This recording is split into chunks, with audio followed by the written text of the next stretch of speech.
Bismillahirrahmanirrahim. Assalamualaikum warahmatullahi wabarakatuh. Alhamdulillah rabbil alamin, wassalatu wassalamu ala asyrafil anbiya'i wal mursalin wa ala alihi wa sahbihi wa mawalah. Segala puji bagi Allah Subhanahu wa taala. Salawat beserta salam semoga tetap tercurah limpahkan pada baginda Rasulullah sallallahu alaihi wasallam, pada keluarganya, sahabatnya dan umatnya hingga akhir zaman. Kawan-kawan sekalian, kita insyaallah pada kesempatan kali ini akan membahas tentang kajian dakwah yang mana banyak referensi, banyak buku yang bisa dirujuk dalam kajian dakwah ini. Di antaranya yang saya baca adalah buku Qawaid Dakwah Ilallah, kaidah-kaidah dakwah, yang ditulis oleh Dr. Hammam Said. Tulis oleh Dr. Hammam Said, penulis dari Jordania. Ya, beliau menyampaikan di antara hal yang sangat mendasar, pemahaman yang sangat mendasar atau kaidah dalam dakwah itu adalah harus diyakini bahwasanya dakwah adalah sabilun najati fid dunya wal akhirah. Dakwah adalah jalan menuju keselamatan di dunia dan di akhirat. Ini harus dipahami oleh setiap muslim. Kalau kita mencari keselamatan dunia dan akhirat, maka solusinya adalah suara dakwah itu harus tinggi. Dakwah harus menyebar kemana-mana. Amar ma'ruf nahi mungkar itu harus menjadi suatu yang dominan di tempat-tempat yang ada. Kawan-kawan sekalian, untuk memahami betapa urgensinya dakwah ini, yang dengan dakwah ini akan menyampaikan kita pada keselamatan dunia akhirat, kita perlu juga memahami kedudukan dakwah ini atau urgensi dakwah ini. Yang pertama bisa kita pahami, bisa kita yakini bahwasanya dakwah itu adalah fardhu syar'iyyah. Dakwah adalah kewajiban syar'i yang disyariatkan Allah Subhanahu wa taala. Jadi perintah Allah sebagai pencipta alam ini tahu bagaimana menjaga keutuhan hidup sosial, kehidupan yang lainnya. Pondasi pertama diantaranya adalah pondasi yang sangat penting adalah dengan berdakwah, saling mengingatkan. Allah SWT berfirman, kuntum khaira ummatin ukhrijat lin-nasi ta'muruna bil ma'ruf wa tanhauna 'anil munkar. Kalian adalah umat terbaik yang dikeluarkan untuk manusia. Kalian beramar ma'ruf dan nahi munkar. Ini adalah fardhu syar'iyyah, kewajiban syar'i. Yang kedua adalah karena dakwah merupakan daruratun basyariyah, tuntutan manusiawi. Dakwah merupakan atau menjadi tuntutan manusiawi karena manusia adalah hidup sosial, membutuhkan satu dengan yang lainnya, dan hak di antara sesama muslim adalah saling menasihati. Jadi menjadi sebuah kebutuhan manusia. Bahkan dikatakan oleh seorang ilmuwan, Albert Einstein, mengatakan jika ada di masyarakat menyebar banyak keburukan, bukan karena kita katakan masyarakat itu telah rusak, tetapi karena orang-orang baik yang diam. Nah, hal ini semakin menunjukkan bahwasanya dakwah itu adalah menjadi tuntutan manusiawi. Yang ketiga adalah dakwah itu menjadi sunnatun kauniyah, sunnah alam, ketetapan Allah bagi keberlangsungan hidup di alam semesta ini. Karena Allah mengatakan dalam sebuah firman-Nya, walau la daf'ullahin nasa ba'dahum ba'dil lafsadatil ard atau lahuddimat sawami'. Nah, bumi ini akan runtuh kalau Allah tidak menciptakan orang yang membela kebenaran. Suara keburukan, kejahatan itu semakin tinggi, maka itu tanda-tanda kehancuran. Tapi jika masih ada yang menyuarakan kebaikan, itu makna ayatnya, itu adalah tanda-tanda Allah masih memberikan keberkahan. Maksudnya bumi menjadi berkah, tempat-tempat ibadah tidak dihancurkan. Lahuddimat shawami', kata Allah. Kalau tidak ada yang menyampaikan kebaikan, niscaya tempat-tempat ibadah itu sudah dihancurkan. Tapi ketika ada orang-orang yang berusaha memperjuangkan keyakinan, sehingga tempat-tempat ibadah itu tidak dihancurkan. Selanjutnya yang keempat adalah urgensinya karena merupakan hatmiyatun waqi'iyah. Jadi sebuah keharusan realita. Jadi tuntutan realitas. Maksudnya adalah ketika banyak masalah, ketika kita melihat realita di beberapa masyarakat atau beberapa negeri yang dijajah. Kenapa itu terjadi? Karena dakwah yang tidak sampai, atau orang-orang yang seharusnya dicegah tidak dicegah. Jadi 4 hal itulah yang melandasi betapa pentingnya dakwah, sehingga kalau itu dilaksanakan menjadi kunci keselamatan dunia dan akhirat. Kawan-kawan rahmati Allah SWT, banyak sekali dalil yang memperlihatkan kepada kita bahwasanya dakwah merupakan jalan menuju keselamatan dunia dan akhirat, baik dari Al-Quran maupun dari Al-Hadis. Di antara dalil tersebut adalah beberapa kisah yang disebutkan dalam Al-Quran, dakwah para nabi bersama para kaumnya, dan ini kisah yang cukup mendominasi dalam Al-Quran ya. Ketika para nabi itu menyerukan kepada keesaan, lalu dakwah itu ditolak oleh mereka, turun siksa Allah. Nabi Musa demikian juga, Nabi Saleh juga demikian, dan nabi-nabi yang lain ya, disebutkan dalam berbagai surat dan berbagai ayat. Ini menjadi sebuah renungan ya kan, dan menuntut kaum muslimin untuk semakin tunduk kepada ajaran Nabi Muhammad SAW, karena kita khawatir ketika risalah Nabi Muhammad, risalah terakhir ini, ada penolakan dari manusia, maka yang terjadi adalah murka Allah Subhanahu wa taala. Di antara ayat juga yang berbicara itu adalah surat Al-A'raf ayat 165. Ayat ini menarik karena dalam ayat ini disebutkan ada 3 golongan ya. Ini terjadi pada kaum Bani Israel kalau tidak salah. Disebutkan kelompok pertama adalah kelompok orang yang dinasihati. Kelompok kedua adalah kelompok orang yang menonton. Kelompok ketiga adalah kelompok orang yang mengajak kepada kebaikan. Dalam ayat tersebut, kelompok kedua, yaitu orang yang menonton, justru berkomentar kepada orang yang mengajak. Kenapa lima ta'iduna qauman illahu muhlikuhum aw mu'adzibuhum 'adzaban syadida? Kenapa engkau sih menyeru kepada orang yang ya mereka bisa aja disiksa sama Allah ya. Ini adalah gambaran kelompok yang pasif. Orang yang mungkin pesimis, susah untuk dirubah. Mereka juga udah jelas terserah Allah lah gitu ya.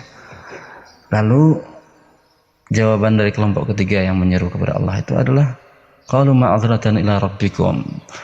Ma'dziratan ini adalah sebagai bentuk argumen bagi kami, jawaban mereka. Argumen di hadapan Allah bahwasanya kami menyeru kepada mereka. Wala'allahum yahdharun, dan agar mereka siapa tahu mereka kembali atau ingat menjadi kembali atau hati-hati ya kan. Dan uniknya adalah dalam ayat ini disebutkan, dalam ayat selanjutnya Allah itu menyelamatkan kelompok yang ketiga. Allah menyelamatkan kelompok yang ketiga. Berarti kelompok orang yang diingatkan dan kelompok orang yang menonton itu juga dibinasakan dalam ayat ini kan. Di antara makna ayat ini menunjukkan bahwasanya keberadaan orang yang menyeru kepada kebaikan itu adalah menjadi taruhan, bahkan menjadi pintu yang membuka keselamatan untuk orang yang ada di sekitar kita atau manusia secara keseluruhan. Nah, di antara dari hadis yang menunjukkan bahwasanya dakwah adalah keselamatan dunia dan akhirat adalah hadis tentang perumpamaan Rasulullah SAW. Rasulullah bersabda, perumpamaan orang yang menyeru kepada kebaikan adalah orang yang sekelompok orang yang ada di kapal. Yang kapal itu terdiri dari beberapa tingkat. Orang yang ada di tingkatan pertama biasanya akan mengambil air dan dengan mudah ya kan, mengambil air dengan mudah karena dekat dengan air ya. Sedangkan orang yang di tingkatan bawah, mereka cukup susah untuk mengambil air kecuali harus ke atas, dan itu mengganggu orang yang di atas bolak-balik gitu ya. Akhirnya mereka berpikiran, orang-orang yang berada di lantai bawah ini, untuk membuat lubang di kapal itu. Lubang itu jika dilubangi maka akan keluar air dari bawah. Maka Rasulullah bersabda, jika ini adalah perumpamaan, jika orang yang membuat lubang ingin mengambil air tadi dibiarkan, niscaya kapal itu akan tenggelam. Dan jika orang-orang yang berada di kapal tersebut mencegah orang yang akan mengambil dengan melubangi kapal tadi, niscaya mereka akan selamat. Ya, niscaya mereka akan selamat. Jadi kita sebagai kaum muslimin, manusia semuanya berada dalam satu perahu besar. Jika yang baik tidak mengingatkan yang buruk, maka yang terjadi adalah semuanya akan kena musibah, ya kan? Apa yang kita alami sekarang, keadaan yang darurat yang kita alami sekarang, itu bagian dari makna ayat wattaqu fitnatan la tusibannal ladzina zalamu minkum khassa. Allah berfirman dalam surat At-Taubah, takutlah kalian akan musibah yang akan menimpa bukan karena orang yang zalim saja, orang yang baik pun kena. Ini ketika kita alami keadaan darurat seperti sekarang ini, kita semakin meyakini betapa pentingnya mengajak kebaikan kepada orang lain, mengingatkan orang yang salah. Maka bisa kita simpulkan bahwasanya keberlangsungan dakwah ini adalah menjamin keselamatan manusia secara keseluruhan. Oleh karena itu, ada bunyi hadis yang menyatakan sesungguhnya kiamat itu tidak akan terjadi kecuali peristiwa itu akan menimpa orang-orang yang buruk, orang-orang yang terburuk di muka bumi ini. Ada riwayat lain menyebutkan ketika Allah sudah tidak disebut-sebut lagi, ya. Jadi kiamat itu akan terjadi kepada orang-orang kafir, karena memang sebelum peristiwa kiamat nanti disebutkan dalam ayat, dalam hadis lain, ada angin lembut yang akan mencabut nyawa kaum mukminin, ya kan? Kaum mukminin. Oleh karena itu bisa kita simpulkan keberadaan dakwah itu menjamin keberadaan dunia itu sendiri, karena kiamat itu akan usai, akan berlangsung. Dunia ini akan usai ketika sudah tidak ada orang baik yang menyeru kepada kebaikan, yang tidak menyebut Allah Subhanahu wa taala. Kawan-kawan sekalian yang dirahmati Allah Subhanahu wa taala, itu adalah bukti dari Quran dan Sunnah menyebutkan bahwasanya keselamatan di dunia dan akhirat akan diraih karena adanya dakwah. Nah, tentu keselamatan di akhirat sudah jelas ya. Para dai adalah orang yang terbaik yang akan mendapatkan pahala terbaik di akhirat. Dalam sebuah hadis berbunyi, siapa yang memberikan sunnah atau kebaikan, mengajarkan kepada kebaikan, maka baginya adalah pahala bagi orang yang melaksanakan dan orang yang mengikutinya. Orang yang melaksanakan dapat pahala, dai yang mendapatkan pahala jika melaksanakan, dan pahala orang-orang yang mengerjakannya. Maka bisa kita katakan bahwa dakwah itu adalah keselamatan di akhirat. Kenapa? Karena investasi terbaik itu dengan cara berdakwah. Satu kalimat kita ucapkan, mungkin kita tidak ngeh atau tidak memperhatikan akan memberikan pengaruh kepada orang atau tidak, tapi ternyata ada yang melaksanakan. Bahkan itu kalau dakwah dalam bentuk buku atau apapun, bisa dari generasi ke generasi diwarisi, sehingga betapa banyak pahala orang-orang menyeru kebaikan dan orang mengikutinya. Ya. Selanjutnya juga adalah kita selamat dari tuntutan, ya kan? Karena kalau kita tidak berdakwah berarti kita menutupi ajaran Nabi Muhammad SAW. Ada seorang sahabat yang mengatakan ungkapan yang sangat menarik. Sahabat mengatakan, jika generasi umat Islam ini nanti melaknat dan memungkiri generasi awal umat Islam ini, maka siapa yang memiliki ilmu pengetahuan, hendaklah dia menjelaskan sesungguhnya Orang yang tidak menjelaskan di zaman itu seperti orang yang menutupi ajaran Rasulullah sallallahu alaihi wasallam. Karena itu, kalau kita ingin selamat di akhirat, maka sampaikan ilmu. Kita khawatir nanti ketika kaki kita ingin melangkah ke surga, ternyata ada tetangga, ada orang yang komplain, mengajukan permohonan kepada Allah, ya Allah, saya tidak pernah diajak sama si fulan untuk melakukan kebaikan. Ya. Oleh karena itu, siapapun kita, apapun status kita, kita adalah berkewajiban untuk menyampaikan dakwah.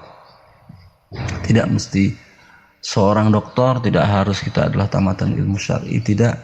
Tetapi ketika kita mengetahui suatu hal kewajiban dalam Islam, maka kita wajib menyampaikan kepada yang lainnya. Balighu anni walau ayah, kata Rasulullah SAW. Sampaikan kepada orang lain meskipun satu ayat. Ya.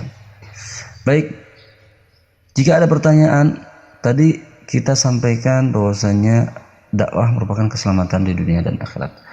Buktinya ada beberapa para dai yang justru mereka mendapatkan musibah dan ancaman atau bahkan siksaan, baik di penjara atau ada ancaman, ada intimidasi dan seterusnya. Bukankah itu berlawanan dengan kaidah ini? Tidak, karena itu merupakan sunnah dalam dakwah.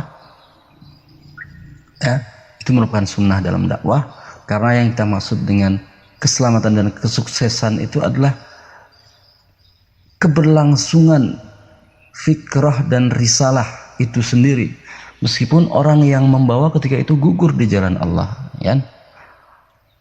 Jadi kita memahami kemenangan dan keselamatan dalam dakwah itu tidak selalu identik dengan selamat dari musibah-musibah dalam dakwah yang mungkin ditentang, yang mungkin ada orang tidak suka. Tidak itu.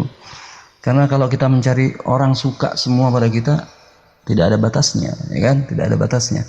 Tapi yang dimaksud adalah dakwah itu semakin menyebar, seperti peristiwa yang diabadikan dalam Ashabul Ukhdud, ya kan? Seorang anak muda yang akhirnya beriman, dan semua kampung ketika itu menyembah rajanya karena raja tidak rela. Akhirnya anak muda tadi harus dipanah, tetapi syarat dari anak muda tadi, engkau harus mengucapkan doa atau ucapan yang saya ajarkan. Ternyata yang diajarkan anak muda tadi adalah dia harus dibunuh dengan menyebut nama Tuhan anak muda tadi, yaitu Allah Subhanahu wa taala. Ketika anak muda itu gugur, maka semua orang percaya ternyata raja ini bukan Tuhan. Sungguhnya Tuhan yang sebenarnya adalah anak muda yang dibunuh dan dipanah oleh raja ketika itu, yang sudah berkali-kali akan dibunuh, tidak bisa, dilempar ke laut, dilempar dari gunung, tidak mati-mati. Ternyata syarat dari anak muda tadi bisa membunuh dia adalah ketika mengucapkan Tuhan semesta alam, sehingga ketika dia gugur, ajaran tauhid itu menyebar dengan peristiwa, meskipun peristiwa itu adalah menggugurkan atau menjadikan gugur seorang dai itu, yaitu anak muda tadi. Jadi yang menjadi kaidah adalah bukan selalu dakwah itu enak dan tidak ada intimidasi, tidak ada orang yang tidak suka, tapi itu justru menjadi sebuah tanda pengorbanan, ya kan?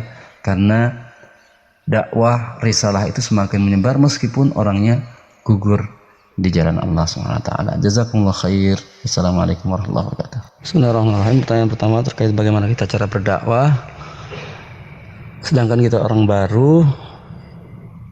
Poin penting dalam masalah ini adalah ingin saya katakan bahwasanya dakwah itu adalah seni. Dakwah itu perlu seni. Oleh karena itu seni ini harus dipahami, karena jangan hanya sekedar berbekal semangat. Kadang kalau terlalu semangat juga kadang kita dalam menyampaikan juga contoh terlalu agresif, itu salah juga. Nah, kita diajarkan dalam sebuah ayat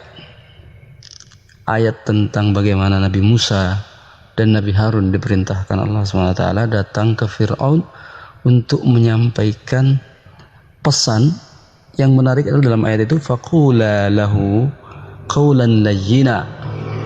Wahai Musa, Dan wahai Musa dan wahai Harun, sampaikanlah kepada Fir'aun itu dengan kata-kata yang lembut.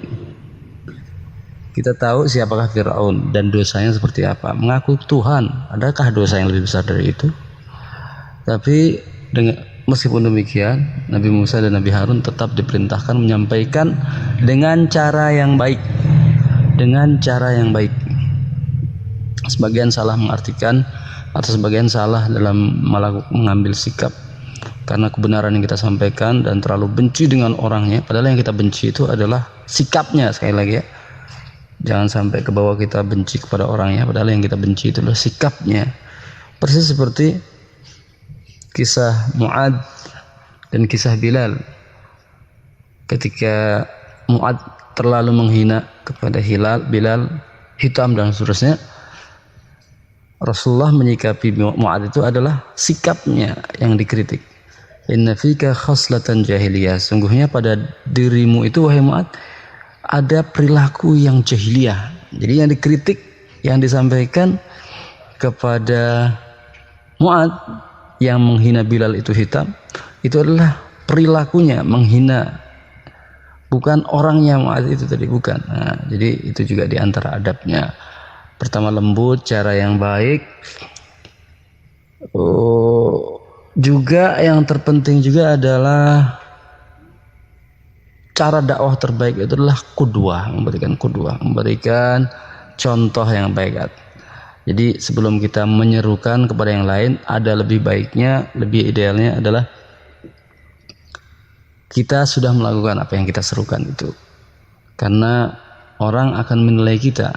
Ada ungkapan orang itu akan mendengar dengan mata. Jadi bukan mendengar dengan telinga, tapi mendengar dengan mata. Apa yang dia lihat itulah yang dia nilai terhadap diri kita. Kalau kita menyerukan sesuatu tetapi belum terrealisasi secara baik mungkin dalam diri kita, itu juga diantara sebab yang membuat orang mungkin juga malas, kamu aja seperti ini. Bukan berarti kita harus sempurna banget, tidak, ya kan? Kita berusaha mulai dari diri kita dan menyeru kepada yang lain. Ada seni dalam berdakwah yang disebut dengan fannut taghaful, pura-pura lupa atau pura-pura menutup mata tentang kesalahan yang terjadi di depan kita. Bukan maksudnya di sini melupakan dan membiarkan orang berbuat salah, tidak. Kita juga membeda-bedakan sih, biasanya kalau kesalahan itu masih relatif bisa ditegur atau bisa disikapi dengan halus atau disikapi dengan, kita sebenarnya menyikapi dengan diam, tapi sebenarnya orang juga menyimpulkan kita itu sedang diingatkan, dia itu sedang mengingatkan, gitu kan. Itu juga bagian, karena itu tadi, karena kalau ada penerimaan yang tidak bagus terhadap orang yang kita nasihati, itu khawatir juga. Ini diantara seni, terutama seni dalam berkomunikasi ya, seni dalam menyampaikan kebenaran. Ini penting. Karena apa? Karena ada beberapa kesalahan yang mungkin relatif bisa dimaafkan. Tidak setiap melihat kesalahan, meskipun padahal dalam syariat mungkin kesalahan itu sederhana.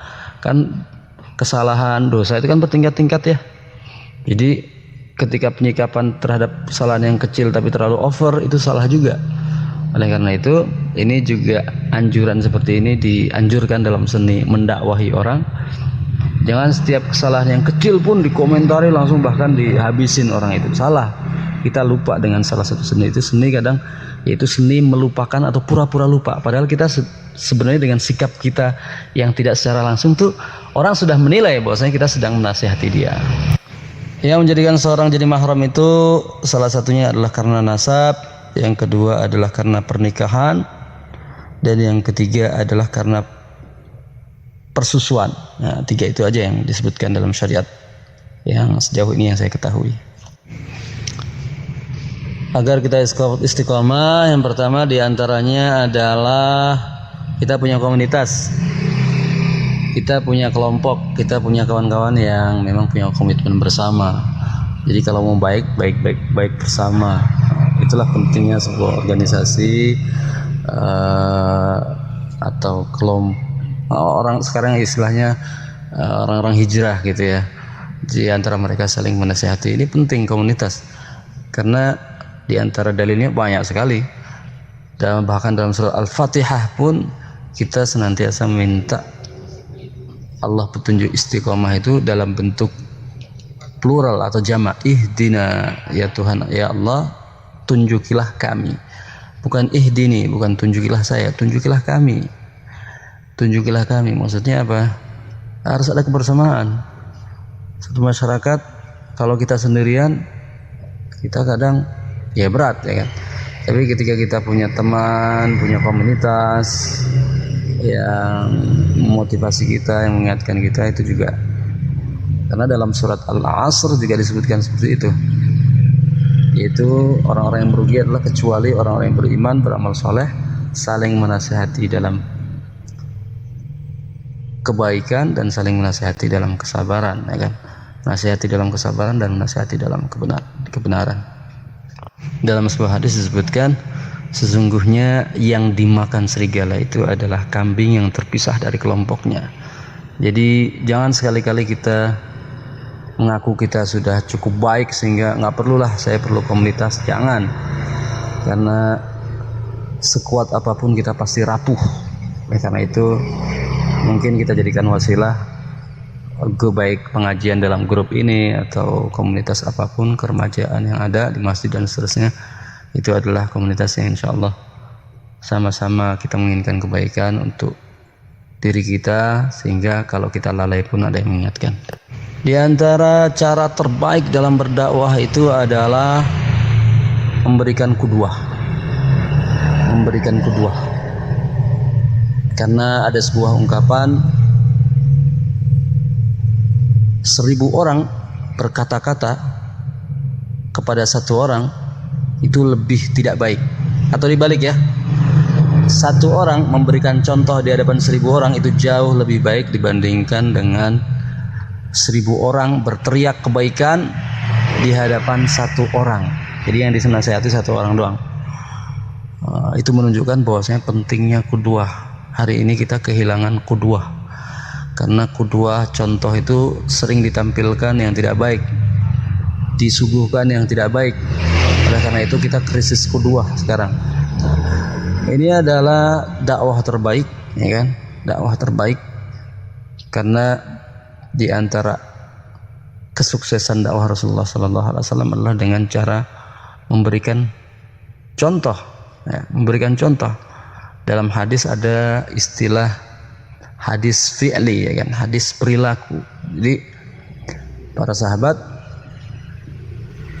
banyak melihat langsung apa yang dilakukan oleh Rasulullah SAW. Bahkan dalam cara berdakwah pun atau dalam cara mengevaluasi, kadang Rasulullah tidak bertanya apakah kamu sudah hafal ini, tidak. Rasulullah sering menyampaikan kepada sahabatnya, apakah kamu sudah berpuasa hari ini, ya kan? Apakah kamu sudah mengantarkan jenazah hari ini? Itu pernah terjadi pada suatu hari, ya. Ternyata yang menjawab itu semua adalah Abu Bakar. Jadi yang ditanya adalah berperilaku, apakah sudah memberikan contoh atau belum, sudah melakukan atau belum. Bukan apakah kamu sudah hafal dalil ini, tidak, ya kan? Jadi jangan pesimis, karena dakwah itu tidak identik di depan podium. Bahkan yang membatasi dakwah di depan podium itu adalah cara pandang yang sangat sempit. Cara pandang yang sangat sempit. Kalau kita itu hanya memandang itu saja, maka itulah menjadi tanda-tanda kegagalan dakwah ketika hanya membatasi pada salah satu forum saja. Karena makna dakwah itu sangat luas sekali, jangkauannya harus sangat luas sekali, segmennya harus dijangkau juga harus sangat luas. Oleh karena itu pemahaman tentang dakwah juga harus luas. Ya, insya Allah akan kita kaji pada kajian-kajian selanjutnya, karena kita baru membahas satu kaidah. Insya Allah selanjutnya mungkin ada kaidah-kaidah yang berkaitan dengan skill-skill dakwah yang lainnya. Ya benar, kita harus perhatikan hierarki atau tingkatan dalam wewenang yang kita miliki, ya kan? Wewenang yang kita miliki, wewenang dalam berdakwah. Karena wewenang itu dibagi-bagi dalam Islam. Orang yang memiliki kekuasaan itu jauh lebih bertanggung jawab, dan pertanggung jawabannya di hadapan Allah jauh lebih besar. Jika dia mampu untuk merubah dan tidak melakukan, maka sebenarnya pertanyaan di hadapan Allah nanti jauh lebih besar.